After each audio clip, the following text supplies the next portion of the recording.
Best ফ্রেন্ডের birthday আর নিজের হাতে কেক বানাবো না সেটা কি করে হয়। যদিও আমার মন আর শরীর দুইটাই খারাপ ছিল, তারপরও খুব অসুস্থতা নিয়েই মানে কেকের কাজ করছিলাম, যেহেতু আমার বেস্ট ফ্রেন্ডের বার্থডে বলে কথা। ঘুম থেকে উঠেই দেখি সকাল 10টা বেজে গিয়েছে, যেহেতু শরীর খুবই খারাপ ছিল। ভাবলাম শরীর হয়তো ভালো হয়ে যাবে, আল্লাহ ভালো করে দিবে, বাট বেস্ট ফ্রেন্ডের বার্থডেটা তো 1 বছর পর এই দিনটা আসে।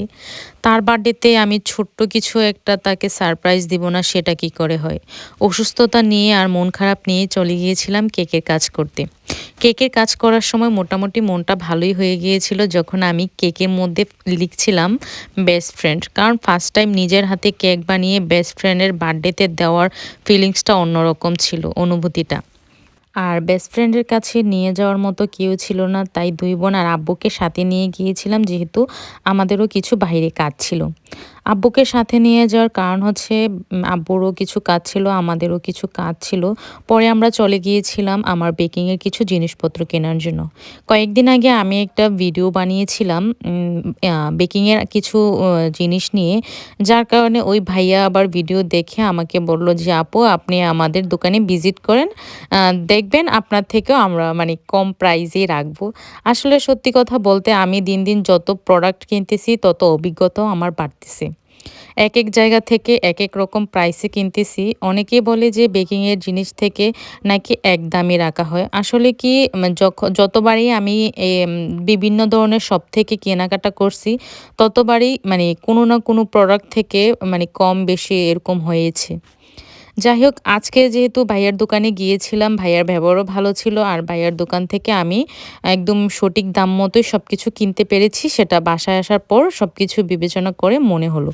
আর বাসার জন্য অনেক কিছু কেনাকাটা করেছিলাম, যেহেতু আব্বুর সাথে গিয়েছিল, একসাথেই সবকিছু কেনাকাটা করে নিয়ে আসছি।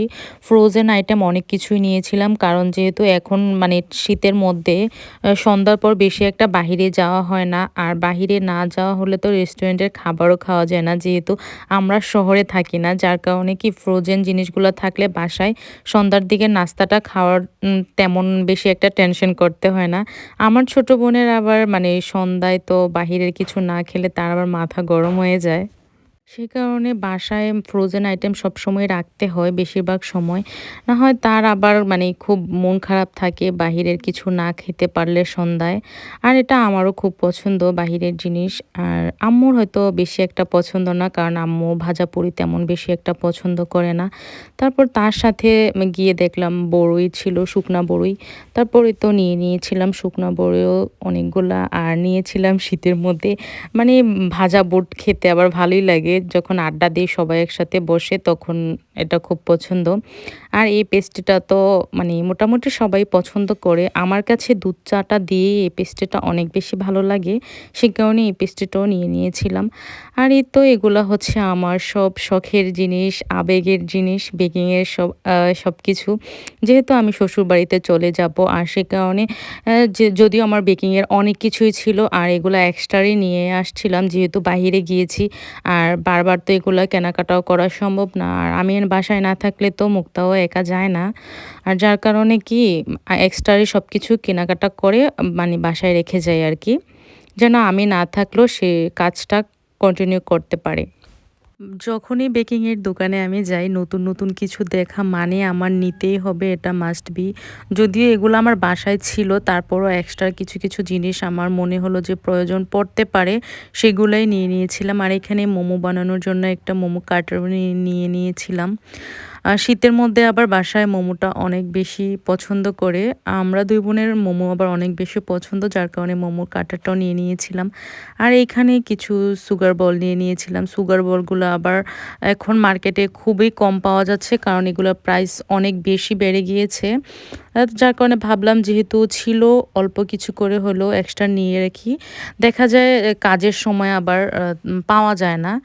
আর কয়েকটা রঙও শেষ হয়ে গিয়েছিল, যার কারণে কয়েকটা রঙও নিয়ে নিয়েছিলাম। রেড কালার রঙটা যে কি পরিমাণ জ্বালা আর কষ্ট দেয়, এই কালারটা আনতে যে কি পরিমাণ কষ্ট হয়। যদি কোনো আপু জানেন যে রেড কালারটা কিভাবে খুব তাড়াতাড়ি আসে, তাহলে আমাকে প্লিজ একটু জানাবেন কমেন্টসে।